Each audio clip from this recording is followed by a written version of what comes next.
శ్రీలంకలోని 3 చర్చిలు 3 హోటళ్లలో జరిగిన బాంబు పేలుళ్లపై ఆ దేశ ప్రధానమంత్రి రనిల్ విక్రమసింఘే స్పందిస్తూ ఈ సందర్భంగా వ్యాప్తి అవుతున్న వదంతులను నమ్మొద్దని పిలుపునిచ్చారు.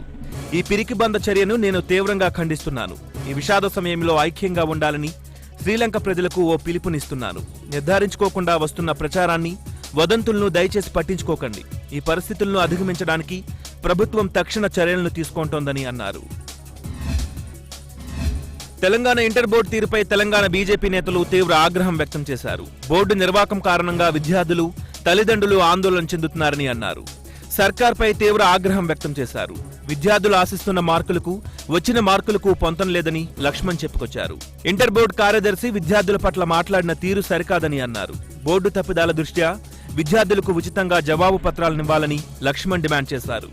ఇవాల్టిలోగా ప్రభుత్వం స్పందించుకుంటే ఇంటర్ బోర్డు ముందు పెద్ద ఎత్తున ఆందోళన చేస్తామని హెచ్చరించారు. చనిపోయిన విద్యార్థులకు ₹1 కోటి చొప్పున పరిహారం ఇవ్వాలని, ఈ మొత్తం వ్యవహారంపై న్యాయ విచారణ జరిపించాలని లక్ష్మణ్ డిమాండ్ చేశారు. కొలంబోలో ఉగ్రదాడి తనను షాక్ కి గురిచేసిందని నటి రాధిక అన్నారు. కొలంబోలోని సిన్నామన్ గ్రాండ్ హోటల్లో బస చేసిన రాధిక ఉగ్రదాడి జరగడానికి కొద్ది నిమిషాల ముందు ఈ హోటల్ను ఖాళీ చేసి వెళ్లినట్లు ట్విట్టర్లో పేర్కొన్నారు. దాంతో ఆమె పెద్ద ప్రమాదం నుంచి తప్పించుకున్నారు. ఈ ఘటన తనకి షాకింగ్ గా ఉందని, ఇప్పటికీ నమ్మలేకపోతున్నానంటూ రాధిక తన ట్విట్టర్ ఖాతా ద్వారా తెలిపింది.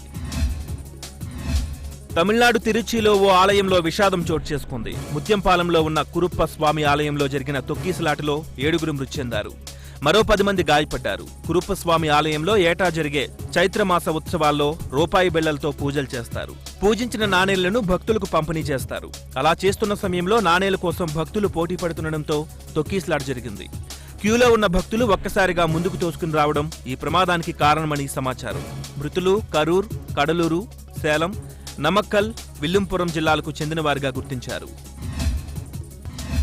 ఛత్తీస్గఢ్లోని బీజాపూర్లో తెల్లవారుజామున మావోయిస్టులు, పోలీసులకు మధ్య ఎదురుకాల్పులు జరిగాయి. బీజాపూర్ జిల్లా పామేడ్ అటవీ ప్రాంతంలో భద్రతా బలగాలు కూంబింగ్ నిర్వహిస్తుండగా మావోయిస్టులు తారసపడ్డారు.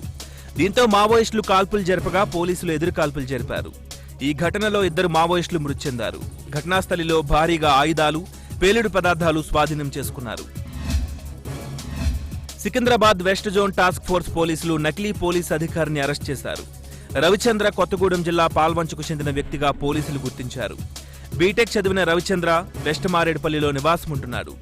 నకిలీ గుర్తింపు కార్డుతో స్నేహితులు చుట్టుపక్కల వారిని ఇంటెలిజెన్స్ డీఎస్పీగా పరిచయం చేసుకున్నాడు. అతని నుంచి నకిలీ ఐడి కార్డ్, పోలీస్ పేరుతో ఉన్న బోర్డు, నకిలీ మెడికల్ ధృవపత్రం, గ్రీనింగ్ పెన్, ఒక సెల్ ఫోన్ను పోలీసులు స్వాధీనం చేసుకున్నారు. హైదరాబాద్ నగరంలో 2 రోజులుగా కురుస్తున్న వర్షాలకు రోడ్లన్నీ జలమయమయ్యాయి. మ్యాన్ హోల్స్ పొంగి పొర్లుతున్నాయి. దీంతో రోడ్ల మీద నగరవాసులు కనీసం నడవలేని పరిస్థితులు తలెత్తాయి. ప్రస్తుతం నగరంలో మ్యాన్ హోల్స్ పరిస్థితి ఇలా ఉంది. పాక్ యుద్ధ విమానాన్ని కూల్చివేయడంలో ధైర్య సాహసాలు ప్రదర్శించిన భారత వాయుసేన వింగ్ కమాండర్ అభినందన్ను బదిలీ చేశారు. ఇప్పటి వరకు విధులు నిర్వహిస్తున్న శ్రీనగర్ ఎయిర్ బేస్ నుంచి పాకిస్తాన్ సరిహద్దుల్లోకి వెస్టర్న్ సెక్టార్కు అభినందన్ను బదిలీ చేస్తున్నట్లు అధికారులు తెలిపారు. భద్రతా కారణాల రీత్యా ఐఏఎఫ్ ఈ బదిలీ చేపట్టినట్లు పేర్కొన్నారు. పుల్వామా దాడికి ప్రతీకారంగా భారత వైమానిక దళం ఫిబ్రవరి 26న బాలాకోట్లోని జైషే ఉగ్రవాద శిబిరాలపై దాడి చేసింది. దీంతో ఫిబ్రవరి 27న భారత్పై పాక్ దాడికి యత్నించగా పాక్కి చెందిన F-16ను కూల్చిన అనంతరం అభినందన్ ప్రయాణిస్తున్న MiG-21 విమానం పాక్ ఆక్రమిత కశ్మీర్లో కూలిపోవడంతో ఆయన అక్కడ పాక్ సైనికులకు పట్టుబడ్డారు. 2 రోజుల తర్వాత ఆయన్ను తిరిగి భారత్కు అప్పగించారు. తెలుగు రాష్ట్రాల్లో అకాల వర్షాలు బీభత్సం సృష్టిస్తున్నాయి. శ్రీకాకుళం జిల్లా పాతపట్నం, మెళియపుట్టితో సహా పలు ప్రాంతాల్లో వర్షాలు కురుస్తున్నాయి. ఈదురుగాలులు, ఉరుములు, మెరుపులతో కూడిన భారీ వర్షాలకు జనజీవనం అస్తవ్యస్తమవుతోంది. భారీ ఆస్తి, పంట నష్టాలను వానలు మిగిల్చాయి. ఈ వానలు తమను నిలువునా ముంచుతున్నాయని రైతులు ఆవేదన వ్యక్తం చేస్తున్నారు. ఈదురుగాలులకు భారీ వృక్షాలు కూడా కూలిపోతున్నాయి. అకాల వర్షాలు, పిడుగుల మోతతో ఏపీలో 11 జిల్లాలు దద్దరిల్లాయి. వివిధ జిల్లాల్లో పిడుగుపాటు, చెట్లు విరిగిపడిన ఘటనలో 8 మంది ప్రాణాలు కోల్పోయారు. రాష్ట్ర వ్యాప్తంగా 275 మండలాల్లో పిడుగుల ప్రభావం కనిపించింది. నెల్లూరు జిల్లా చిలకలమరిలో 8 సెంటీమీటర్ల మేర వర్షపాతం నమోదైంది. కడప జిల్లా కోడూరు, విజయనగరం జిల్లా శృంగవరపుకోట, ప్రకాశం జిల్లా కనిగిరి, గుంటూరు జిల్లా కారంపూడి, విశాఖపట్నం ప్రాంతాల్లో 40 నుంచి 66 మిల్లీమీటర్ల వర్షం కురిసింది. తెలంగాణ రాష్ట్రంలో ఎంపీటీసీ, జెడ్పీటీసీ ఎన్నికల షెడ్యూల్ విడుదలైంది. 3 దశల్లో ఎంపీటీసీ, జెడ్పీటీసీ పోలింగ్ జరగనుంది. మే 6, 10, 14 తేదీల్లో పోలింగ్ నిర్వహించనున్నారు. మే 27న ఫలితాలు విడుదల కానున్నాయి. ఈసారి ఆన్లైన్లో దరఖాస్తులు స్వీకరించనున్నారు. రాష్ట్రంలో 538 జడ్పీటీసీ, 5817 ఎంపీటీసీలకు ఎన్నికలు జరగనున్నాయి. ఎన్నికల సందర్భంగా గుంటూరు జిల్లా ఇనిమెట్ల పోలింగ్ బూత్లో తనపై జరిగిన దాడిపై AP speaker Kodela Sivaprasad governor నరసింహన్కు ఫిర్యాదు చేశారు.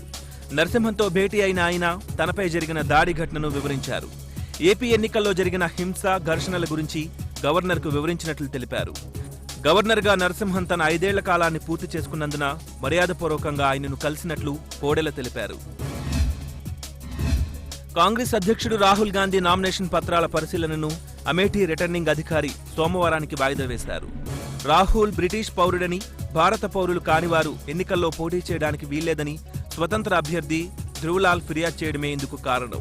బ్రిటన్లో రిజిస్టర్ అయిన ఓ కంపెనీ ఇన్కార్పొరేషన్ సర్టిఫికెట్ ప్రకారం రాహుల్ తనకు తాను బ్రిటిష్ పౌరుడిగా ప్రకటించుకున్నారని స్వతంత్ర అభ్యర్థి ధ్రువలాల్ తరపున న్యాయవాది రవిప్రకాష్ శనివారం రిటర్నింగ్ అధికారికి ఫిర్యాదు చేశారు. ప్రజా ప్రాతినిధ్య చట్టంలోని నిబంధనలను ప్రస్తావించారు. సార్వత్రిక ఎన్నికలు జరిగిన తీరు, పార్టీ విజయావకాశాలపై జనసేన అధినేత పవన్ కళ్యాణ్ సమీక్షలు ప్రారంభించారు. గుంటూరు జిల్లా మంగళగిరిలోని జనసేన పార్టీ కార్యాలయంలో ఈ సమావేశం జరిగింది. పార్టీ తరపున పోటీ చేసిన 15 మంది యువనేతలతో పవన్ భేటీ అయ్యారు. తొలి విడత సమీక్షలో భాగంగా శ్రీకాకుళం, విజయనగరం, విశాఖ, ఉభయ గోదావరి, కృష్ణా జిల్లాలకు చెందిన అభ్యర్థులతో పవన్ సమావేశమయ్యారు. పోలింగ్ ముగిసిన దాదాపు 10 రోజుల తర్వాత పార్టీ తరపున మొదటి సమావేశం ఇదే కావడం ప్రాధాన్యం సంతరించుకుంది. ముఖ్యంగా పోలింగ్ సరళి, గెలుపు అవకాశాలు, ఈవీఎంల పనితీరుపై నాయకుల అభిప్రాయాలు తీసుకుంటున్నారు. ప్రధాని నరేంద్ర మోదీపై ఏపీ సీఎం చంద్రబాబు నాయుడు మరోసారి తీవ్ర వ్యాఖ్యలు చేశారు. కర్ణాటకలోని కొప్పల్ జిల్లా శ్రీరాంనగర్లో ఏర్పాటు చేసిన ఎన్నికల ప్రచారంలో పాల్గొన్న చంద్రబాబు మోడీ పాలనలో ఉద్యోగాలు పోయాయని అన్నారు. 4.5 దశాబ్దాల్లో ఎన్నడూ లేని విధంగా నిరుద్యోగ సమస్య తీవ్రంగా కనిపిస్తోందని తెలిపారు. చరిత్రలో ఎప్పుడూ లేని విధంగా నిరుద్యోగం 6% పెరుగుతోందన్నారు. జాతీయ స్థాయిలో ఎన్డీఏ పాలన అంతమైతేనే దేశం ప్రగతి బాటలో పయనిస్తోందని అన్నారు.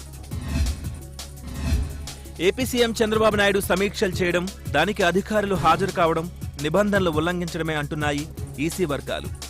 మే 27వ తేదీ వరకు ఏపీ రాష్ట్రంలో ఎన్నికల కోడ్ అమల్లో ఉంటుందని, పోలింగ్ పూర్తయినంత మాత్రాన నియమావళిలో ఎలాంటి మినహాయింపులు ఉండవని ఎన్నికల సంఘం స్పష్టం చేసింది. ఇప్పటికే ఎన్నికల నియమావళిని అధికారులకు ఈసీ అందజేసినా వాటిని కొందరు అధికారులు అతిక్రమిస్తున్నారనే విమర్శలు లేకపోలేదు. సీఎం సమీక్షలపై వైసీపీ ఫిర్యాదు చేసిన నేపథ్యంలో ఈసీ ఎలాంటి చర్యలు తీసుకుంటోందో అనే ఆందోళన అధికారుల్లో కనిపిస్తోంది. టీఆర్ఎస్ ఆపరేషన్ ఆకర్ష్ను కొనసాగిస్తూనే ఉంది. ఇప్పటికే టీటీడీపీ ఖాళీ అవగా హస్తం పార్టీ కోలుకోలేని స్థితిలో చేరుకుంది. ఇప్పటికే తెలంగాణ కాంగ్రెస్ సగం ఖాళీ అయింది. తాజాగా మరో 3 కాంగ్రెస్ ఎమ్మెల్యేలు కారెక్కేందుకు సిద్ధమయ్యారు. Sangareddy MLA Jaggareddy, Bhadrachalam MLA Podem Veeraiah, Bhupalpally MLA Gandra Venkataramanareddy గులాబీ కండువా కప్పుకోనున్నారు. ఈ నెల 24న వీరంతా టీఆర్ఎస్లో చేరనున్నట్లు సమాచారం. తాజా చేరికలతో తెలంగాణ శాసనసభలో కాంగ్రెస్ పార్టీ ప్రతిపక్ష హోదాను కోల్పోనుంది. ఉత్తరప్రదేశ్లో ఘోర రోడ్డు ప్రమాదం జరిగింది. బస్సును లారీ ఢీకొన్న ప్రమాదంలో 7గురు అక్కడికక్కడే మృతి చెందగా మరో 34 మందికి తీవ్ర గాయాలయ్యాయి. మెయిన్పురి సమీపంలో ఆగ్రా లఖనౌ ఎక్స్ప్రెస్ వే రహదారిపై ఈ ఘటన జరిగింది. జాతీయ రహదారిపై వస్తున్న బస్సు లారీని ఢీకొట్టడంతో ఈ ప్రమాదం సంభవించింది. సమాచారం అందుకున్న పోలీసులు ఘటనా స్థలానికి చేరుకుని స్థానికుల సహకారంతో సహాయక చర్యలు ప్రారంభించారు. క్షతగాత్రులను స్థానిక ఆసుపత్రికి తరలించి చికిత్స అందిస్తున్నారు. టాలీవుడ్ హీరో రామ్ చరణ్ సతీమణి ఉపాసన దాదాసాహెబ్ ఫాల్కే సామాజిక సేవ పురస్కారం అందుకున్నారు. అపోలో ఫౌండేషన్ ద్వారా ఆమె అందిస్తున్న సామాజిక సేవలకు గుర్తింపుగా ఈ ఏటి మేటి పరోపకారిగా ఉపాసనను ఎంపిక చేశారు. దాదాసాహెబ్ ఇంటర్నేషనల్ ఫిల్మ్ ఫెస్టివల్ సంస్థ ఈ అవార్డును ప్రకటించింది. కాగా ఉపాసనకు అవార్డు రావడంపై రామ్ చరణ్ హర్షం వ్యక్తం చేశారు. ఉస్పీ నిన్ను చూసి గర్వపడుతున్నా అంటూ చెర్రీ ఫేస్బుక్ లో పోస్ట్ చేశారు. అయితే ఉపాసన కూడా తనకు విశిష్ట పురస్కారం లభించడం పట్ల సంతోషం వ్యక్తం చేశారు. నా ప్రజలందరికీ ఈ అవార్డును అంకితమిస్తున్నానని ఉపాసన తెలిపారు. కాంగ్రెస్ నేత నవజోత్ సింగ్ సిద్ధుకు కేంద్ర ఎన్నికల సంఘం నోటీసులు ఇచ్చింది. బీహార్లోని కతీహార్లో నిర్వహించిన ఎన్నికల ప్రచారంలో ముస్లిం ఓట్లను చేల్చవద్దంటూ సిద్ధు చేసిన వ్యాఖ్యలపై ఈసీ సీరియస్ అయింది. ఈ మేరకు ఈసీ సిద్ధుకు నోటీసులు జారీ చేసింది. వ్యాఖ్యలపై 24 గంటల్లో వివరణ ఇవ్వాలని సిద్ధును ఈసీ ఆదేశించింది. మేడ్చల్ జిల్లా ఘట్కేసర్ పోలీస్ స్టేషన్ పరిధిలో కోరిమెళ్లలోని సిద్ధార్థ ఇంజనీరింగ్ కళాశాల వార్షికోత్సవంలో విద్యార్థుల మధ్య ఘర్షణ, తోపులాట జరిగింది. కానీ ఈ రోజు బయట వ్యక్తులు కూడా పాత గొడవలో ఇన్వాల్వ్ అయి బీటెక్ ఈసీఈ 3వ సంవత్సరం విద్యార్థి సాయి సుమంత్ పై దాడి చేశారు. స్వల్ప గాయాల పాలైన సాయి సుమంత్ ని మేడిపల్లిలోని అపెక్స్ ఆసుపత్రికి తరలించారు. కాలేజ్ లోపలికి బయట వ్యక్తులు రావడం, సాయి సుమంత్ ని కొట్టడంపై తల్లిదండ్రులు, కాలేజ్ యాజమాన్యంపై ఆగ్రహం వ్యక్తం చేశారు. ఘట్కేసర్ పోలీస్ స్టేషన్లో విద్యార్థి తండ్రి కృష్ణకుమార్ ఫిర్యాదు చేశారు. ఫిర్యాదు మేరకు కేసు నమోదు చేసి దర్యాప్తు చేస్తున్నారు పోలీసులు. చిత్తూరు జిల్లా రేణిగుంట రైల్వే స్టేషన్లో బ్లేడ్ బ్యాచ్ వీరంగం సృష్టించింది. ప్రయాణికులపై దాడికి పాల్పడింది. అడ్డుకునేందుకు యత్నించిన టీసీ ఉమామహేశ్వరరావుపై నిందితులు విచక్షణారహితంగా దాడికి పాల్పడ్డారు. ఈ ఘటనలో టీసీ సహా పలువురు గాయపడ్డారు. క్షతగాత్రులను ఆసుపత్రికి తరలించారు. నిందితులను తమిళనాడుకు చెందిన వెంకటేష్, విజయన్ గా గుర్తించారు. వారిని రైల్వే పోలీసులు అరెస్ట్ చేశారు. కేసు నమోదు చేసి దర్యాప్తు చేస్తున్నారు. వీరి గత నేర చరిత్రపై ఆరా తీస్తున్నారు. వీరిలో ఒకరి మానసిక పరిస్థితి సరిగా లేదని పోలీసులు ప్రాథమికంగా గుర్తించారు. వైసీపీ నేత విజయసాయిరెడ్డి, జనసేన నేత జేడీ లక్ష్మీనారాయణల మధ్య కొద్ది రోజులుగా ట్వీట్ల యుద్ధం జరుగుతోంది. విజయసాయిరెడ్డి జేడీని టార్గెట్ చేస్తూ ట్వీట్ల ద్వారా ప్రశ్నల వర్షం కురిపిస్తున్నారు. తాజాగా విజయసాయిరెడ్డి మరో ట్వీట్ చేశారు. బాలకృష్ణ చిన్నల్లుడు భరత్ కు టికెట్ ఇచ్చి మద్దతు మాత్రం మీకివ్వాలని చంద్రబాబు, లోకేష్ ఇద్దరూ కేడర్ కు చెప్పిన మాట నిజం కాదా లక్ష్మీనారాయణ అంటూ ట్వీట్ చేశారు. ఓట్లు చీల్చి జనాలను వెర్రిపుష్పాలు చేసేందుకు వేరువేరుగా పోటీ చేశారు. మీ చీకటి పొత్తులను ప్రజలు అర్థం చేసుకున్నారని అన్నారు. ప్రేమను పెద్దలు అంగీకరించకపోవడంతో ఇద్దరు ప్రేమికులు ఆత్మహత్యకు పాల్పడిన ఘటన అనంతపురం జిల్లాలో చోటు చేసుకుంది. పుట్లూరు మండలం బాలాపురం గ్రామానికి చెందిన మల్లికార్జున, ఎస్ కొట్టాలకు చెందిన మాధవీలు గత కొంతకాలంగా ఇరువురూ ప్రేమించుకుంటున్నారు. వీరి ప్రేమను పెద్దలు అంగీకరించకపోవడంతో మాధవి, మల్లికార్జునులు విషగుళికలు మింగి ఆత్మహత్యకు పాల్పడ్డారు. విషయం తెలుసుకున్న కుటుంబ సభ్యులు ఆసుపత్రికి తీసుకెళ్లినా ఫలితం లేకపోయింది. పరిస్థితి విషమించడంతో ఆ ప్రేమికులు చికిత్స పొందుతూ మృతి చెందారు. పోలీసులు కేసు నమోదు చేసుకుని విచారణ ప్రారంభించారు. ఏపీలో విశాఖ మత్స్య పరిశ్రమకు కేంద్రంగా ఉంది. సంప్రదాయ మత్స్యకారులు జిల్లాలోని వివిధ ప్రాంతాల నుంచి చేపల వేట సాగిస్తున్నారు. అయితే ప్రస్తుతం మత్స్యకారుల పరిస్థితి దయనీయంగా మారింది. వేటకు వెళ్లినా కనీసం డీజిల్ ఖర్చులు కూడా రావడం లేదని మత్స్యకారులు ఆవేదన వ్యక్తం చేస్తున్నారు. వేట నిషేధం సమయంలో ప్రభుత్వం మత్స్యకార కుటుంబానికి 4,000 రూపాయలు నగదు అందిస్తామని చెప్పిన ప్రభుత్వం ఇంతవరకు మంజూరు చేయలేదని జాలర్లు ఆరోపిస్తున్నారు. ప్రభుత్వం సాయం అందిస్తేనే తమ బతుకులు బాగుపడతాయంటున్నారు.